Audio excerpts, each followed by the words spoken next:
Mwekezaji wa klabu ya Dar Young Africans anataka kufanya mapinduzi makubwa sana ambayo kila mmoja anatamani kuona klabu ya Yanga kwa msimu unaokuja basi inafanya vizuri. Tena tukiangalia kwa sasa hivi wakijaribu kuangalia wapinzani jinsi ambavyo wamekuwa wakienda katika hatua ya kombe la shirikisho kwenye hatua za nusu finali. Kwa hiyo kila mmoja amekuwa akivutiwa kabisa kuona mafanikio ya klabu ya Yanga yanazidi kupanda kwa kasi.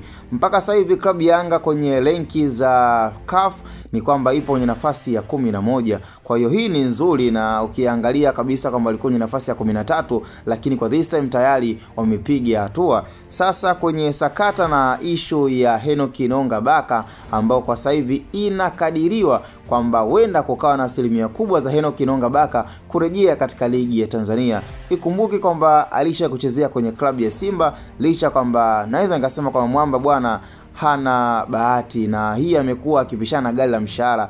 Baada ya kuondoka kwenye klabu ya Simba ndio tunaona sasa hivi Simba ipo kwenye hatua ya nusu finali ya kombe la shirikisho. Kwa hiyo pia naweza nikasema kabisa kwamba ni hatua ambayo kila moja amekuwa akidream kama mchezaji. Kwa hiyo kwenye timu pia ya FAR Rabat ambayo inashiriki pia ligi ya Morocco, the same haijafika kwenye nafasi ya hatua ambayo Henock Inonga Baka alikuwa akitamani, ili mali kukuza pia soka lake yeye kama yeye. Na kwa sasa hivi unaambiwa kilichofanya mpaka muda huu kwamba wakala wa Henock Inonga Baka awe na mazungumzo na mabosi wa klabu Yanga ni issue ya kupewa nyumba pamoja na gari. Yanaweza kusema kwamba GSM ameamua kujivunja na kuvunja kibubu. Yani mabosi wote wa klabu Yanga wameungana na kuhakikisha kabisa kwamba swala la Henock Inonga Baka ni swala la msingi, na ni mchezaji ambaye of course kila mmoja anafahamu na anaelewa quality ya beki kisiki kabisa, ambaye kwenye klabu ya FAR Rabat alikuwa akicheza kama eneo la kiungo, lakini kwenye klabu ya Simba tumemjua Henock Inonga Baka